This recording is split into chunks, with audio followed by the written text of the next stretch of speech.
ሃይማኖታዊ ባህል ሊኖር ይችላል። ባህላዊ ሃይማኖት ግን የተከለከለ ነው። ሃይማኖትን ሰው ባህሉ ጠባዩ ማድረግ ይችላል። ኑሮው፣ ንግግሩ፣ አለባበሱ በአጠቃላይ ሃይማኖቱ ሊሆን ይችላል። ግን ባህል ግን ሃይማኖት አይደለም። ጌታችን ኢየሱስ ክርስቶስም ወቅሷቸዋል። በዚህ አይሁድን ራሱ የሰውን ወግ እየጠበቃችሁ የእግዚአብሔርን ሕግ ትጥሳላችሁ ብሎ ጠቅሷቸዋል። ሃይማኖት ማለት እግዚአብሔርን ማየት ነው። ስለዚህ በዚህ በዓል ላይ የምናስበው እግዚአብሔርን ልናይበት ነው የሚገባ። አሁን አንድ ሰው ቅዳሴ ቀርቶ ለምሳሌ ሌሊት መንፈቀ ሌሊት ቅዳሴ ይቀደሳል ከ6 ሰዓት እስከ 10 ሰዓት ጌታችን ኢየሱስ ክርስቶስ 10 ሰዓት ላይ ስለተጠመቀ ማለት ነው። ቅዳሴ ቀርቶ መስፈን ጽድቅ አይደለም ስለ እውነት ማለት ነው። አሁን የበዓል ዘፈን የሚባላል የበዓል ዘፈን የሚባል የለም። እኔ የምናገረው የሃይማኖቱን ስለሆነ ማለት ነው። እኔ የምናገረው የሃይማኖቱን ነው። በየሚዲያው አሁን የበዓል ዘፈን ሊኖር ይችላል። እኔ ግን የሃይማኖቴን ስለሆነ መጽሐፍ የሚለው ዘፈን ያጋንንት ማህሌት ነው የሚለው። መስፈን ፈጽሞ አይቻልም። ከልክ በላይ መጠጣት ቅዱስ መቃርዮስን ሰዎች መነኮሳት ተሰብስበው እንዲህ ያሉት የበዓልን 2 3 ጽዋ ወይን እንጠጣ እንዲህ ያሉት። ከዛ ምን ወመለሳቸው ሰይጣን ከሌለ ጠጡ አላቸው። የሰይጣንም የበዓልም እኮ ሰይጣን አለ አይደለም እንዴ? በሌላ ቀን ለምን ተከልከለ? ለምን የበዓለት እንጠጣለን? ስለዚህ መስከር ፈጽሞ የተከለከለ ነው በእውነቱ ማለት ነው። እና አሁን ጎንደርም ስናይ አሁን ጭፈራ፣ ባዛር ለምሳሌ ንግድ አይፈቀድም። እውነት ለመናገር በክርስቶስ ስም ከሆነ ማለት ነው። በዓሉ መሆን ያለበት የሃይማኖት ነው። አሁን እንግዲህ ነገ እኮ ሲመዘገብ እንግዲህ ዘፈኑ ሁሉ በዩኔስኮ ተመዝግቧል ተብሏል። ዘፈኑም ተመዘገበ ማለት ነው። ጭፈራውም ተመዘገበ፣ ድልቂያው ተመዘገበ፣ ሆይሆይታው ተመዘገበ እና መዝሙር ያም ባይሆን ደግሞ በሰው በሚችለው ቋንቋ አምላኩ ለምሳሌ የገጠር እናቶች መዝሙር አያውቁም።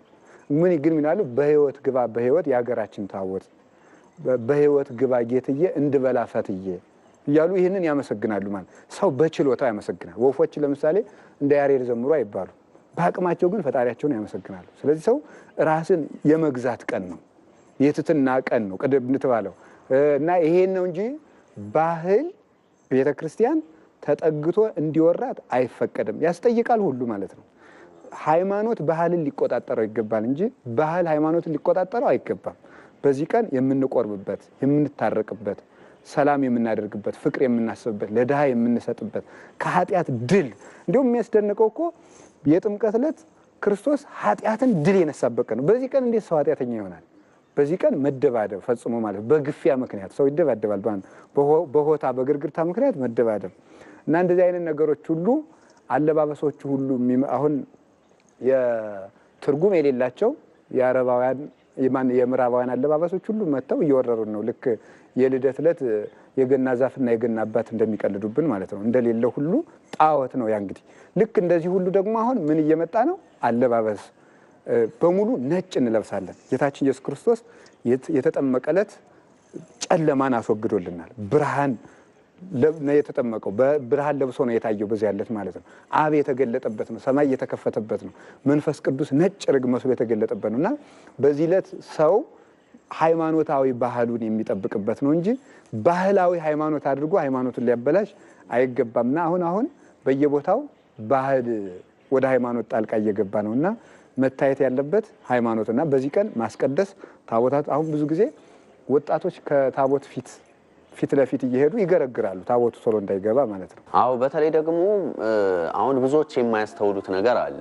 ያው ሃይማኖቱ የሚለው ከአብዛኛው ምእመን የሚጠበቅ አለ። ዋናው እንግዲህ የጥምቀት በዓል ስርዓቱ ሽኝት ነው። ሽኝቱ ላይ ግን እምነቱ ምን ይላል፣ ሃይማኖቱ ምን ይላል፣ እንዲሁም ደግሞ እውነታውስ ያለው እንዴት ነው? ሰዎች በአግባቡ ይሸኛሉ ወይ? እሱስ ነገር በእውነት ማለት ነው። ብዙ ወጣት እየሰከረ ሁሉ እየመጣ ከልብ መድሸሸግ የሚያይችል ስለሆነ ማለት ነው መጥቶ ታቦቱ ያለ ሰዓት እንዳይገባ ሁሉ ይገረግራሉ። ለነሱ ባህል ስላደረጉት ማለት ነው። በበዓሉ ዕለት የሚጨፍሩት ጭፈራ እንዳይጎል ማለት ነው። ይህ ፈጽሞ የተከለከለ ነውና ታቦቱን አክብሮ በኋላ ካህናት እየመሩት ህዝቡ በኋላ ሆኖ እየተከተለ አክብሮ ወደ መንበሩ ሲመለስ እኛም ወደ ክብር ቦታ እንመለሳለን ማለት ነውና ይሄ ነው ስርዓቱ ማለት ነው። ባለኝ መረጃ መሰረት እንደ እርሱ አስተምህሮ ከሆነ ሃይማኖታዊ ስርዓቶች በእምነቱ ዘንድ ማለት ነው ካላቸው የሃይማኖታዊ ስርዓትነት በተጨማሪ ለሌሎችም በጎ ነገሮች ጠቀሜታ አላቸው ብለው ያስባሉና እሱን እስኪ ቢያነሱልኝና ቢያወሩኝ ደስ ይለኛል። ስርዓተ ቤተ ክርስቲያን በሙሉ ለስጋም ለነፍስም ጤና ነው የሚሆኑት በእውነቱ ማለት ነው። ለምሳሌ አሁን አንዱን ብናነሳ ጾም ስርዓት ነው። ማንም ክርስቲያን እንዲጾም ስርዓት አለው ማለት ነው። ጾም ግን በራሱ ምን ይሆናል? ጤና ነው በእውነቱ ማለት ነው። እንግዲህ በሕክምናውም የሐኪሞችም እንደሚሉት አንድ ሰው የሚጾም ሰው ለካንሰር በሽታ የመጠቃት እድሉም ጠባብ ነው ይላሉ ሐኪሞችም ራሳቸው ማለት ነው። ከምግብ የተወሰነ ሰዓት እየቆየ የሚበላ ሰው እነሱ ለመንፈሳዊነት አይደለም ያሉት ማለት ነው። በራሱ ሳይንሳዊ የሆነውን ነገር ነው። ግን ጾም ፈውስ ነው፣ ጤንነትን ይሰጣል። ሌላው ቀርቶ ሰው አይምሮ አሁን ተማሪዎች ነቅተው እንዲያጠኑ ጾም ያስፈልጋቸዋል። እንደውም ምን ይባላል? ሆድ መርከብ ነው ይላል ዮሐንስ አፈወርቅ። ለምሳሌ መርከብን ያለ ልክ ብትጭናት ምን ትሆናለች? መስጠሟ ነው፣ ያለ ልክ በመሸመከሟ ምክንያት ማለት ነው። ሆዱ ያለ ልክ በሞላ መጠን አይምሮ ይዘጋል። የተሳለ ጭንቅላት አይኖረውም ማለት ነው። ነገሮችን ፈጥኖ መረዳት ቢመክሩበትም አይገባውም፣ ቢመክሩትም አይገባውም ማለት ነው። እንደውም የሚያስደንቀው ሰው የመርሳት ችግር አለበት አይደል? መፍትሄውንም የመርሳት ችግር ነው የሚኖረው። እንደውም ለአንድ አባት ሄዶ አንድ ሰው ሄዶ የመርሳት ችግር አለብኝ ምን ላድርግ ሲላቸው መፍትሄውንም ብነግርህ ትረሳዋለህ ብለው ነግረውታል ማለት ነው። ስለዚህ ምንድን ነው ሰው የማስታወስ ችሎታው የሚጨምረው ከምግብ ሲቀንስ ነው ማለት ነው። እንዲያውም ቅዱስ ጎርጎርዮስ የሚባለው ሰው ሲተኛ ብዙ ጊዜ የምግብ ሽርሽሪት ይካሄዳል ይላል። እንግዲህ ሰው ሲተኛ የምግብ ሽርሽሪት ይካሄዳል። ሰው በሚተኛ ጊዜ ጨጓራው ምግቡን ይፈጨዋል ማለት ነው። ስለዚህ ጨጓራው ምግቡን ሲፈጭ ሰውየው መንቃት አይችልም። ሰው አምሽቶ ሲበላ ቶሎ መንቃት የማይችልበት ምክንያት ለምንድን ነው?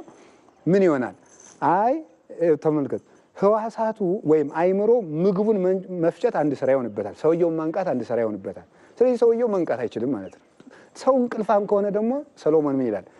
የእንቅልፍ ብዛት የተቦጫጨቀ ልብስ ያስለብሳል። ሰው ድሃ ይሆናል ማለት ነው። በአግባቡ ተግቶ መስራት አይቻለውም ማለት ነው። ሰው የእግዚአብሔር መሆን ሲጀምር ምንድነው የሚሆነው? ፍጥረትን ሁሉ ነው መውደድ የሚጀምረው ማለት ነው። ሰውን ፍቅር ያድጋል። መጀመሪያ ማንን ይወዳል? ሰው ራሱን። ራስ ወዳድነት ስል ራስን መውደድ ወይም ሰልፊሽ የሚባለውን አይደለም እያልኩ ያለው ዓለም የሚለውን አይደለም።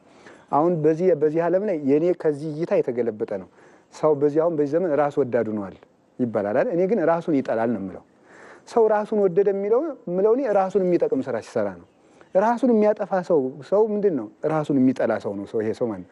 ስለዚህ ራስህን ከወደድክ ለራስህ የሚጠቅምህን ነገር ማድረግ አለብህ ማለት ነው። ሰው ራሱን አይወድም። ስለዚህ ራሱን ይወዳል፣ ከዚያ ቤተሰቡን ይወዳል። ማንም ቤተሰቡን ቢጠላ ነፍሰ ገዳይ ነው ይላል ቅዱስ ጳውሎስ። ከዚያ ምን ይሆናል ማለት ነው? ሰውን ሁሉ ይወዳል። ከዚያ ማንን ይወዳል? እንስሳትን ይወዳል ማለት ነው። አራዊትን ይወዳል። አሁን አቡነ ገብረ መንፈስ ቅዱስ ከዚያ መሬትን ይወዳል ሰው። አቡነ ገብረ መንፈስ ቅዱስ ሲቆሙ የቆሙበት ቦታ ላይ ዝናብ አይጥልም፣ መላእክት ስለሚጋርዷቸው ማለት ነው። ከዛ መሬትን በኃጢአት ያስጠማዋት ብለው ሸሻ ብለው ይቆሙላታል። ከዛ ያቺ መሬት በተራዋ ትጠጣለች። ለመሬት ያዝናሉ ሰዎች ማለት ከፍጥረታት ሁሉ መስማማትን ይሰጣል ማለት ነው። እና ቤተ ክርስቲያን የምታዘው ስርዓት ሁሉ ከፍጥረት ጋር ሁሉ የሚያስማማ ነው እና ከፍጥረታዊ ጋር መስተጋብርን ሁሉ የሚያመጣው ስርዓትን መጠበቅ ነው። አሁን ሰው ሲጾም አሁን ምንድን ነው የሚሆነው? ሰውነቱ በአግባቡ ያለ መጠን ለምሳሌ ከፍተኛ የስብ ክምችት አይኖርበትም ሰው ያለ መጠን ካልበላ ማለት ነው። እና አሁን ለምሳሌ ሰው መጾም ባለበት ሰዓት ይጾማል፣ መብላት ባለበት ሰዓት ይበላል።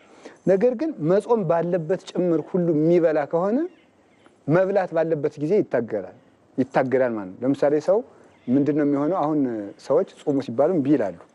ከዚያ በኋላ ለኮሌስትሮል እየተጋለጡ አይደለም ብዙ ሰው የሚሮጠው ኮሌስትሮልም ለማጥፋት ጭምር ነው የሚሮጠው። ጧት ሁሉ ይሮጣል ሰው ተነስቶ ማለት ነው። አሁን ስለዚህ ምንድን ነው ጧት ስገዱ ብላ ነበር ቤተክርስቲያን። ቢሰግድ ኑሮ ያን ያህል ያንን በሰውነቱ ያለውን የስብ ክምችት ለማቃጠል መከራውን አያይም ነበር ማለት ነው። አንድ ክርስቲያን በቀን 41 ስግደት እንዲሰግድ ታዟል ለምሳሌ ማለት ነው።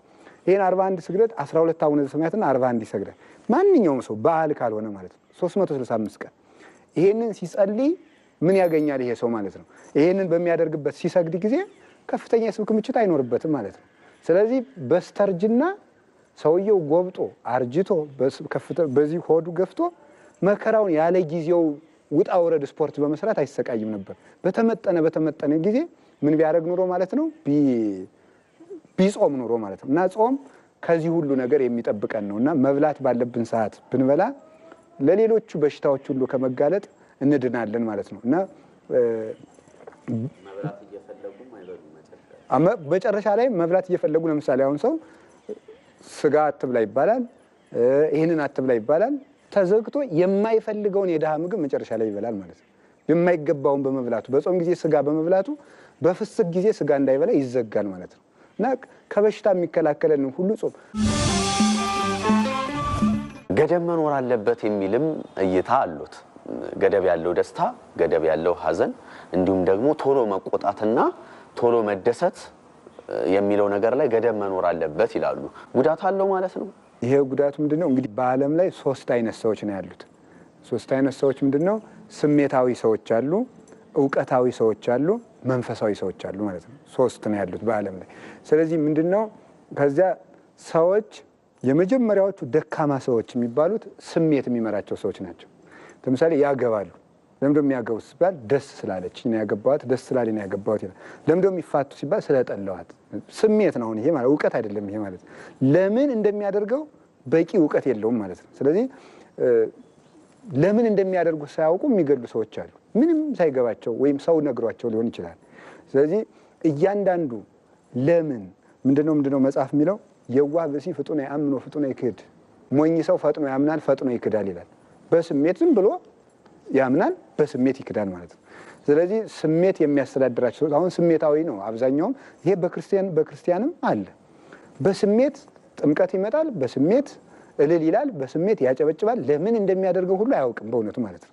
እና በቀላሉ ይክዳል። ከዚያ በኋላ ለምንድነው የካድከው ሲባል ቤተክርስቲያኒቱ ዝም ብላ እልልታ ነው እንጂ ወንጌል አታስተምርም ይላል። እሱ ነው ያልተማረ እንጂ ቤተክርስቲያን ሳታስተምር ቀርታ አይደለም። እሱ በስሜት ነው የሚመጣው፣ በስሜት ነው የሚጸልየው፣ በስሜት ነው የሚያጨበጭበው፣ በስሜት ነው እልል የሚለው እንጂ ቤተክርስቲያኒቱ ትርጉም የሌለው እልልታ ስላላት አይደለም። እሱ ወደ ዕውቀቱ ስላል ነው እንጂ ያልደረሰ ዕውቀት የሌለ ሆኖ ግን አይደለም። እና ስሜት ሲመራው ሰው ከዚያ በኋላ ምንድነው በስሜት ይቆጣል። እውነት በቁጣ ከተነገረ ውሸት ነው። እውነት በፍቅር ሲነገር ነው እውነት የሚሆነው ማለት ነው። ሰው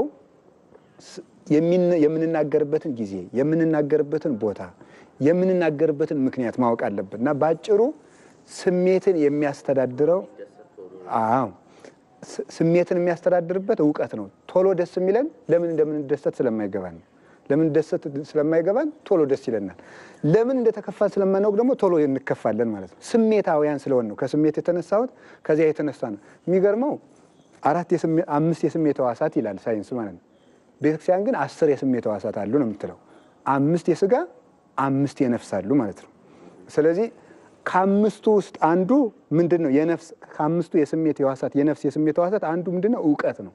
ዕውቀትን ስሜት ሲቆጣጠረው ምን ይሆናል? ከዚያ በኋላ ሰውየው ሳያስብ ይናገራል፣ ተናግሮም አያስብም። ሳያስብ ይቆጣል፣ ሳያስብ ደስ ይላል። ከዚያ የቀበሮ ደስታ ይሆናል ማለት ነው። ቀበሮ ጣዝማ ማር ትወዳለች እና የቀበሮ ደስታ ይባላል በገበሬው። ግን ለምን እንደሆነ ሰው አያውቀውም። እኛ ግን በቤተክርስቲያናችን በትርጓሜ ቤት ሐዲሳት ስማር ነው የተማርኩት። መቅደም ወንጌል ላይ ያለ የእንስሳት ጠባይ በሐዲሳት ትምህርት ቤት እንማራለን በእውነቱ ማለት ነው።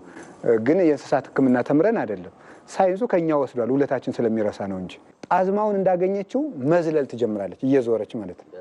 ደስ ብሏት ኧረ ጣዝማ አገኘው እያለች መዝለል ትጀምራለች። ተመልሳ ስትመጣ ጉድጓዱ ይጠፋታል።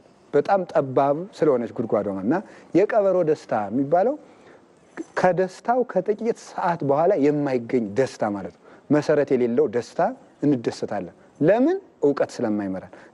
ቅድም እንዳልኩ ስሜትን ዕውቀት ሲመራው፣ ዕውቀትን መንፈሳዊነት ሲመራው ሰው ፍጹም ደስታ ይኖረዋል።